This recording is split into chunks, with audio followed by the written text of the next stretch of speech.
इस साल 15 अगस्त को पूरा देश आज़ादी का 75वां वर्ष मनाने जा रहा है। तमाम सरकारें जो हैं राज्यों में अलग अलग उनकी तरफ से घोषणाएं की जा रही हैं। दिल्ली सरकार के द्वारा लगातार 75 हफ्तों तक आज़ादी के 75वें साल का जश्न मनाया जाएगा। लेकिन ये आज़ादी हमें ऐसे ही नहीं मिली। कई सारे देशभक्तों ने अपनी प्राणों की कुर्बानी इस आज़ादी के लिए दी। भगत सिंह एक ऐसे शहीद का नाम जिसे भुलाए नहीं भूला जा सकता। लेकिन आज देश में भगत सिंह के नाम पर राजनीति भी हो रही है। वहीं भगत सिंह को अभी तक शहीद का दर्जा तक हमारे देश में नहीं मिला है। मेरे साथ यादवेंद्र सिंह हैं, प्रपौत्र हैं भगत सिंह के। बातचीत करते हैं इनसे। यादवेंद्र जी, स्वागत है आपका ईटीवी भारत में। भगत सिंह एक ऐसा नाम जो किसी परिचय का मोहताज नहीं है। जो उन्होंने देश के लिए किया शायद ही कोई कर पाया, चाहे वो उनका जेल के अंदर अनशन हो या फिर अंग्रेज़ों से लड़ाई। उनकी जो सोच थी वो आज भी मायने रखती है। अगर उसे इम्प्लीमेंट किया जाए तो एक देश की प्रशासनिक व्यवस्था कैसे होनी चाहिए वो एक मिसाल है। आप किस रूप में याद करते हैं भगत सिंह को? 23 मार्च को किस तरह से आप मनाते हैं? तमाम जो सरकारें हैं अलग अलग तरीके से कहती हैं कि हम ये करेंगे वो करेंगे, लेकिन ज़मीनी स्तर पर कुछ नहीं दिखता है। सबसे पहले शुक्रिया, आप यहाँ पे आए हैं भगत सिंह जी के बारे में जानकारी लेने। बिल्कुल आपने ठीक कहा कि आज़ादी के 75वां साल आने वाला है, जिसके लिए सरकारें पहल भी कर रही हैं कुछ ना कुछ करने के लिए। पर मैं ऐसा मानता हूँ कि हमारे देश के अंदर आज़ादी भी जैसे एक दिवाली त्यौहार आता है एक दिन में, और आज़ादी का भी ऐसा ही मायने हो गए थे कि भी 1 या 2 दिन का त्यौहार बन के रह गया, 26 जनवरी या 15 अगस्त। और बात आती है भगत सिंह जी की शहीदी दिन की। देखिए, भगत सिंह जी एक वो व्यक्ति जो सिर्फ व्यक्ति नहीं, एक सोच है, एक विचार है। जैसे भगत सिंह जी ने कहा था, अंग्रेज़ मुझे मार सकते हैं, मेरी सोच मेरे विचारों को नहीं। आज भी कभी भी जब नाइंसाफ़ी के खिलाफ लड़ना होता है तो उस हर व्यक्ति के सामने पहले भगत सिंह का चेहरा आता है, जिसने उस साम्राज्य की जड़ें हिला दी थी, जो कहता था कि हमारे साम्राज्य में सूरज नहीं डूबता। तो वो भगत सिंह जी का जो 23 मार्च है, वो 23 मार्च, क्योंकि फांसी की सज़ा 24 मार्च को तय हुई थी, पर अंग्रेज़ उनसे इतना डरते थे, इतना भयभीत थे उनके विचारों से और उनसे खुद से, कि उन्होंने शाम को चुपके से 23 मार्च को भगत सिंह जी, राजगुरु और सुखदेव जी को फांसी दी थी। तो जो 23 मार्च का दिन है, मैं कहूँगा सरकारों ने तो सिर्फ एक समाज की वजह से, समाज उनका जो आयोजन है अपने स्तर पे अलग अलग जगह पे करता है, तो हमारे जो राजनेता है, पॉलिटिकल लीडर्स हैं, चाहे किसी भी पार्टी विशेष के हों, उनकी मजबूरी बन जाती है कि समाज भगत सिंह को अपना आदर्श मानता है, अपने दिल में बसा के बैठा हुआ है, तो हमें भी उनकी याद में कुछ ना कुछ करना चाहिए। तो वो सिर्फ एक उस टाइम पे माला अर्पण करने आ जाते हैं। पर भगत सिंह के विचारों पर, भगत सिंह जी की जो लड़ाई थी, जिसके लिए उन्होंने सत्ता नहीं व्यवस्था परिवर्तन के लिए संघर्ष किया था, उसके लिए, और तो और आपने जैसे कहा कि 75वां आज़ादी का वर्ष आ रहा है, पर हमारे देश के अंदर हमारे शहीदों की कोई वैधानिक सूची नहीं है। इसका मैं आपको जवाब देता हूँ। 2013 में एक आरटीआई लगाई गई थी हमारी संस्था के द्वारा, मेरे द्वारा ही, जिसमें पूछा गया था कि भगत सिंह जी, राजगुरु सुखदेव जी को शहीद का दर्जा कब दिया गया है, और अगर नहीं दिया गया तो उसके लिए सरकार क्यों कर रही है। और ये आरटीआई लगाने की वजह भी ये थी कि पहले तो किताबों में इन क्रांतिकारी शहीदों के बारे में आता नहीं है, अगर आता है तो बहुत गलत टिप्पणियों के साथ आता है, आतंकवादी तक भी इनको कह दिया जाता है। यादा दूर नहीं, दिल्ली यूनिवर्सिटी की एक किताब थी स्वतंत्रता का संघर्ष करके, बीए फर्स्ट ईयर के बच्चों को पढ़ाया जाता था और मिनिस्ट्री ऑफ एचआरडी उसको फाइनेंस करती थी। 25-30 साल से पढ़ाई जा रही थी। अभी 2 या 3 साल पहले जब हमारी संस्था ने इस पर प्रोटेस्ट किया तो ये किताब पे पाबंदी लगाई गई है, तो अब जाके ये किया गया। पर ऐसी बहुत सी किताबें हैं जो हमारे संज्ञान में नहीं है, जिनमें हमारे इन क्रांतिकारी बलिदानियों को बहुत गलत टिप्पणियों के साथ रेखांकित किया गया होगा, जो अंग्रेज़ करते थे। इसी से जुड़ा हुआ एक सवाल लेना चाहूँगा आपसे मैं। 23 मार्च 1931 महज एक तारीख नहीं है, उसका अपने आप में एक महत्व है। भारत के इतिहास में स्वर्णिम अक्षरों में इस तारीख को लिखा गया है।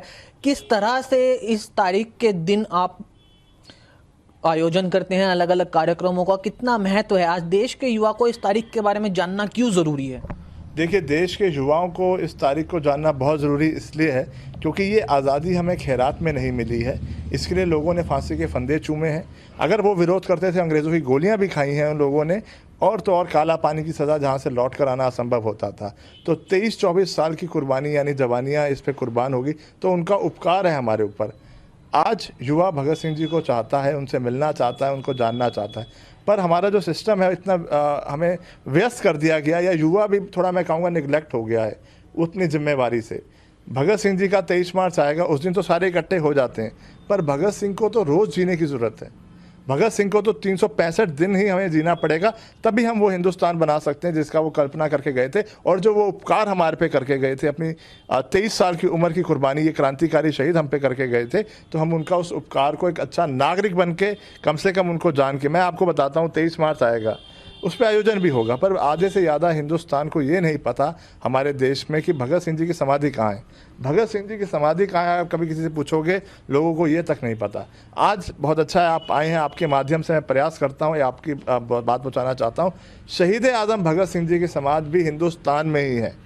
हिंदुस्तान में एक जगह है फिरोजपुर, वहाँ पे हुसैनी वाला बॉर्डर है, जहाँ पे भगत सिंह जी, राजगुरु सुखदेव जी की समाधि है, जहाँ उनका अंतिम संस्कार किया गया था।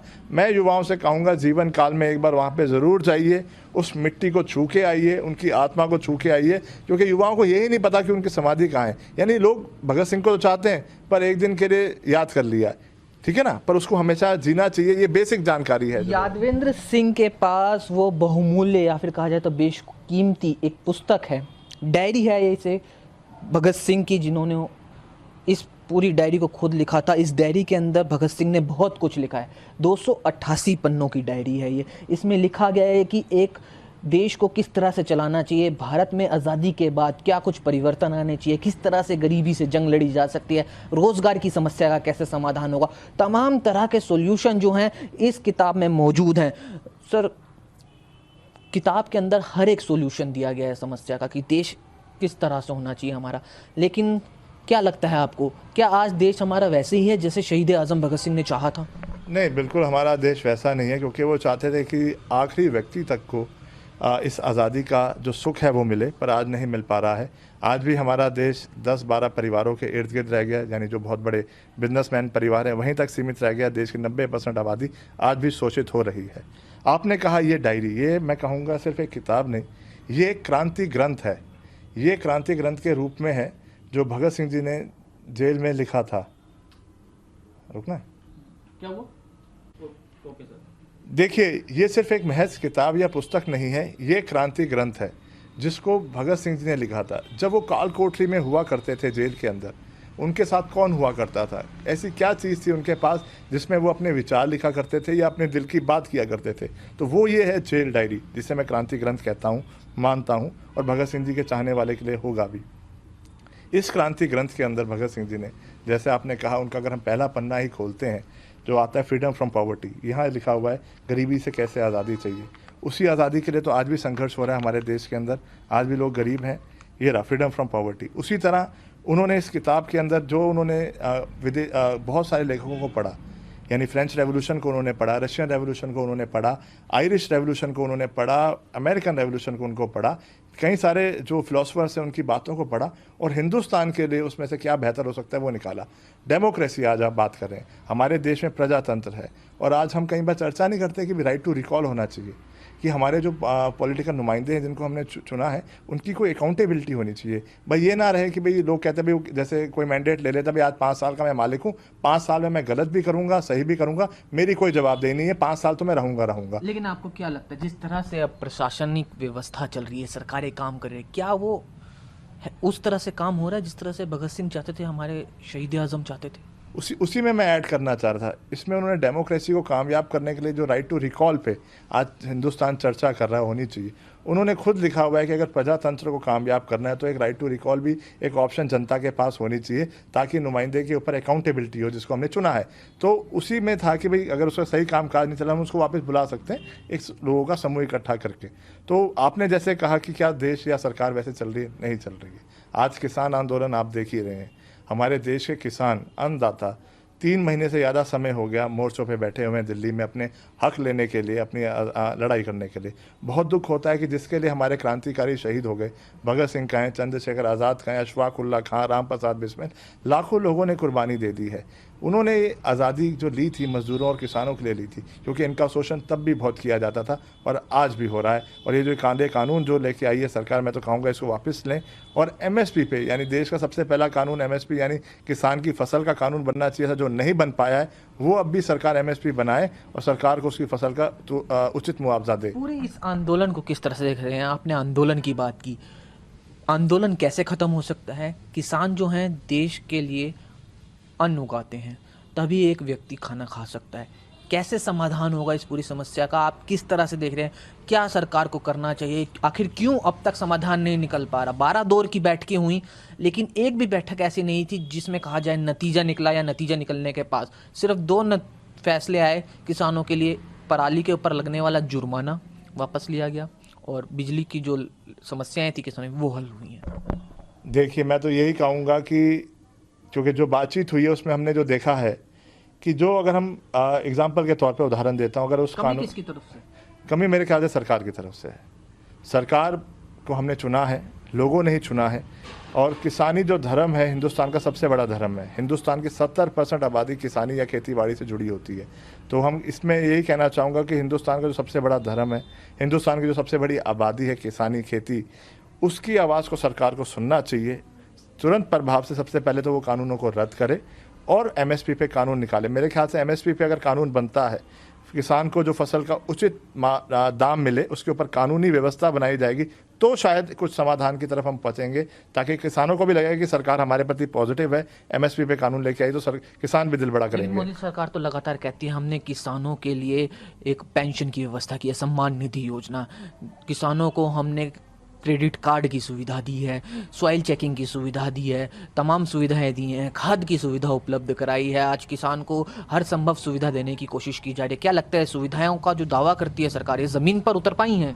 नहीं, ये सुविधाएं धरातल पे नहीं है। अगर आपने चलो कहा किसान को सम्मान निधि देते हैं, अगर हम उसका आंकड़ा निकालें तो दिन का कितना होता है, 10 या 15 रुपये एवरेज निकाले, अगर जो राशि वो देते हैं उससे ज़्यादा तो वो खर्च कर बैठता है एक व्यक्ति। आप समझ रहे हैं 10 से 15 रुपये क्या होता है एक दिन में किसी को देने के लिए, आज की व्यवस्था, आज की महंगाई को देख के। तो धरातल पे ऐसा कुछ नहीं है। और मैं यही कहना चाहूँगा, हमारे देश की जो आत्मा है, जो हमें किताबों में बताया जाता है, वो ग्रामीण में क्षेत्र में है। हमें क्या कहा जाता है, अगर हिंदुस्तान को जाना है तो गाँव में जाओ, हिंदुस्तान को समझना है तो गांव में जाओ। तो आज हिंदुस्तान की आत्मा को बचाने के लिए लड़ाई लड़ी जा रही है। तो मैं तो यही कहूँगा सरकार आगे आए, पहल करे कि कानून को रद्द करे, एमएसपी पे कानून लेके सरकारों को जो मान सम्मान देना चाहिए वो दे उनकी फसल का। भगत सिंह एक ऐसा व्यक्तित्व जिसकी परिभाषा करना नामुमकिन है, पूरा एक इंस्टीट्यूशन थे वो। अभी तक शहीद का दर्जा नहीं मिला है। इसको लेकर आपकी गृह मंत्री अमित शाह से भी मुलाकात हुई, लगातार आप सरकार से संपर्क कर रहे हैं, लेकिन क्या कुछ बात है जो अभी तक इस पर बात आगे नहीं बढ़ पा रही? शहीद का दर्जा नहीं मिल पा रहा, जबकि पूरे देश भर में लगातार सरकारों के द्वारा भगत सिंह के नाम का प्रयोग किया जाता है, मूर्ति का अनावरण किया जाता है। दिल्ली सरकार के द्वारा विशेष तौर पर बजट में प्रावधान किया गया है 10 करोड़ रुपए का भगत सिंह के ऊपर। किस तरह से देख रहे हैं? देखिए, जो मैंने शहीद की जो बात कही है उसको मैं आपको थोड़ा एक्सप्लेन करता हूँ कि उसकी अहमियत क्यों है। जैसे मैंने कहा, किताबों में गलत टिप्पणियों के साथ आ जाता है। भगत सिंह जी को हम शहीद आज़म कहते हैं। इतना बड़ा तगमा समाज ने ही दिया, हिंदुस्तान ने ही कहा है कि वो शहीद आज़म है।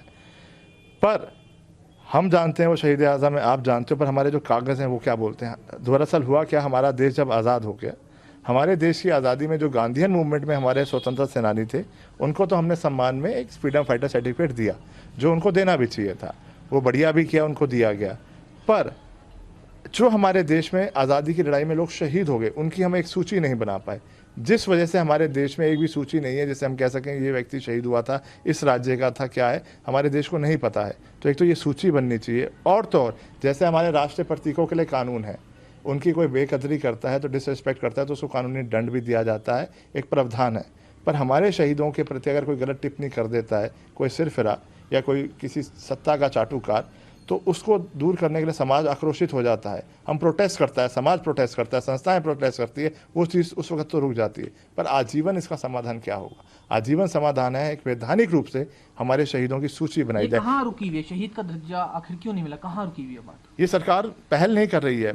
किसी भी राजनेता से मैं मिलता हूँ, आपने अमित शाह जी का भी उदाहरण दिया, उनसे भी मैं मिला, जिसको भी मैं कहता हूँ वो कहते हैं हाँ होना चाहिए। दस्तावेज भी नहीं मिले आपको? दस्तावेज भी नहीं मिले। तो मैं तो यही कहता हूँ ये होना चाहिए। और तो और अभी पार्लियामेंट आने वाला है, पार्लियामेंट का सत्र होगा, आपके माध्यम से फिर ये बात पहुँचाता हूँ। पार्लियामेंट के अंदर कोई भी सांसद, मैं कहूँगा चाहे सत्ता का हो चाहे विपक्ष का हो, वो लेके आए, मैं एक प्रस्ताव लाता हूँ कि भाई शहीदों की वैधानिक सूची बनाई जाए, शहीदों का अपमान नहीं सहेगा हिंदुस्तान, ऐसे करके एक वैधानिक सूची में लाता हूँ, एक ऑर्डिनेंस लेके आता हूँ।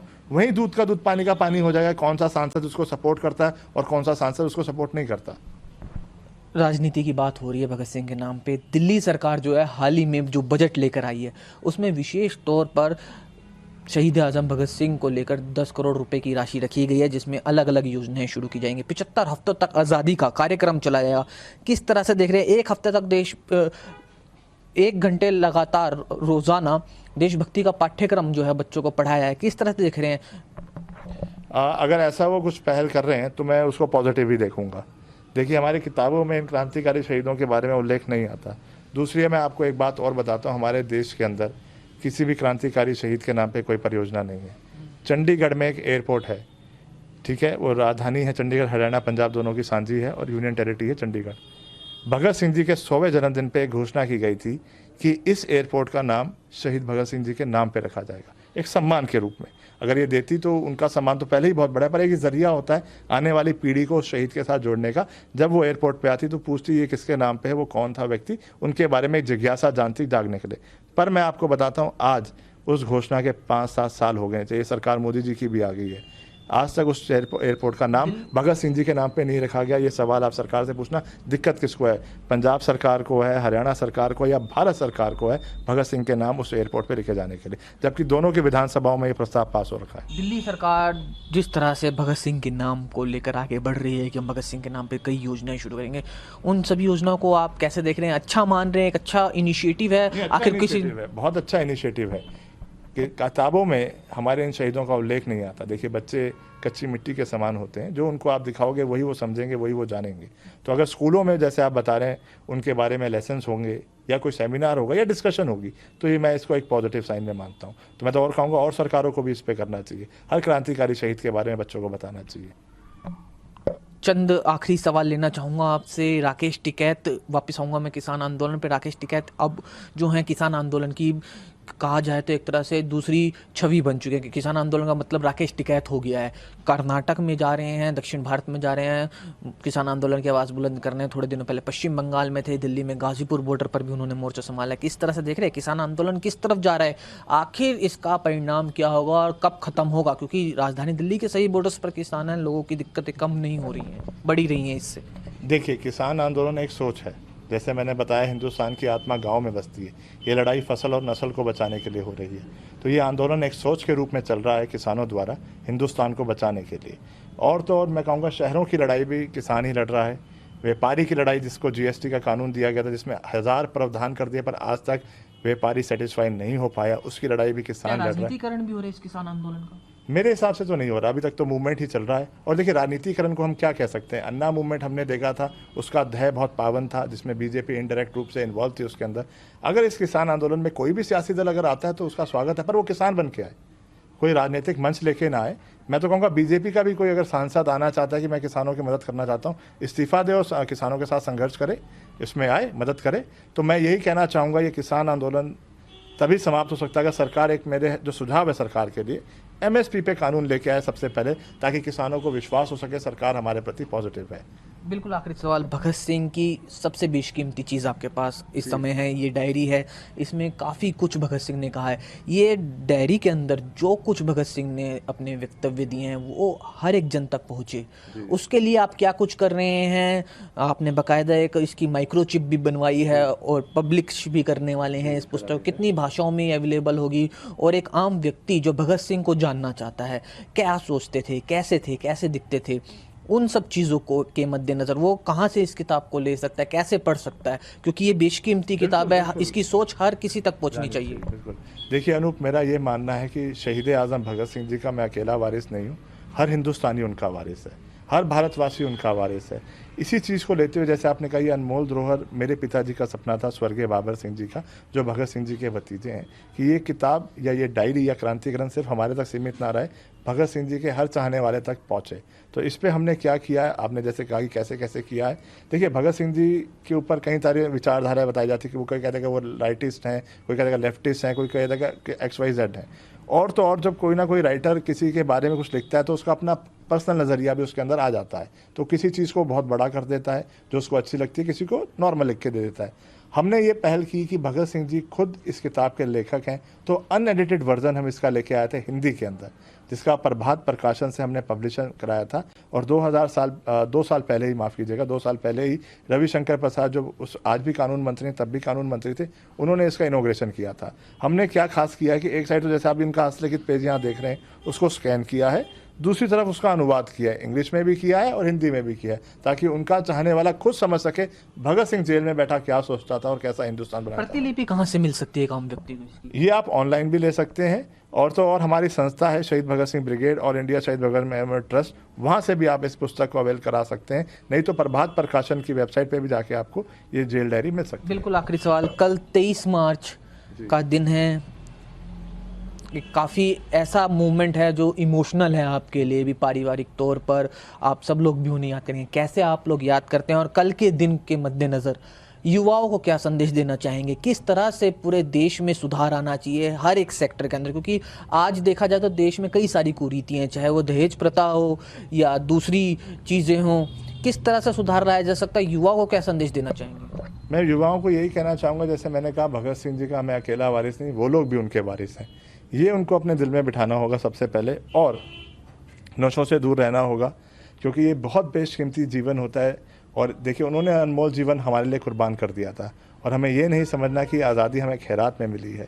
हम हर बार कहते हैं भगत सिंह तो आए पर पड़ोसी के घर पे आए, उस नैरेटिव को तोड़ना होगा। हमें खुद भगत सिंह बनना पड़ेगा, अच्छा नागरिक बनना पड़ेगा, नशों से दूर रहना पड़ेगा, अपने इतिहास अपने कल्चर के साथ जुड़ना पड़ेगा, अच्छा नागरिक बने, देश के लिए समाज के लिए कुछ एक अच्छा काम करें, ताकि कल को आप आने वाली अपनी पीढ़ी को, यानी आपके भी आगे बच्चे आएंगे तो उनको गर्व से कह सकें ये समाज में सुधार मैंने किया था। कल 23 मार्च है, कैसे आप इस दिन को देख रहे हैं, कैसे आप लोग? देखिए, हम तो हमारी संस्था के माध्यम से रोज़ भगत सिंह से दोस्ती कराने के लिए कार्यक्रम करते रहते हैं, बहुत तरह के हम लोग आयोजन करते रहते हैं, हम तो रोज़ उसको जीते हैं। पर 23 मार्च वो दिन है जिस दिन 23 साल का एक नौजवान हंसते हुए फांसी का फंदा चूम के गया था और अपनी माँ को कह के गया था, माँ मेरी लाश को लेने तुम मत आना, तुम कहीं आई तो रो पड़ोगी तो लोग कहेंगे भगत सिंह की माँ रो रही है। पर उस माता जी का भी जिगरा देखिए, विद्यावती यानी मेरी परदादी भगत सिंह जी की माता जी, जिन्हें पंजाब माता भी कहा जाता है, उन्होंने कहा बेटा तेरी माँ नहीं रोएगी, लाहौर सेंट्रल जेल के बाहर जब मैं खड़ी हूँ तो तेरे इनकलाब जिंदाबाद की आवाज़ मुझे वहाँ तक आनी चाहिए। तो मैं नौजवानों से कहूँगा इस किसान आंदोलन में बढ़ चढ़कर हिस्सा लें। तो ये थे हमारे साथ भगत सिंह के प्रपौत्र यादवेंद्र सिंह, जो आज भी कहीं ना कहीं प्रशासन से ये मांग कर रहे हैं कि भगत सिंह को एक शहीद का दर्जा दिया जाए। सब लोग भगत सिंह को शहीद आज़म के नाम से जानते हैं, एक ऐसा व्यक्तित्व जो एक इंस्टीट्यूशन है जिससे काफ़ी कुछ सीखा जा सकता है, लेकिन आज भी भगत सिंह को शहीद का दर्जा हमारे देश में नहीं मिला है, जो सोचने वाली बात है। अनूप शर्मा, ETV भारत, फरीदाबाद।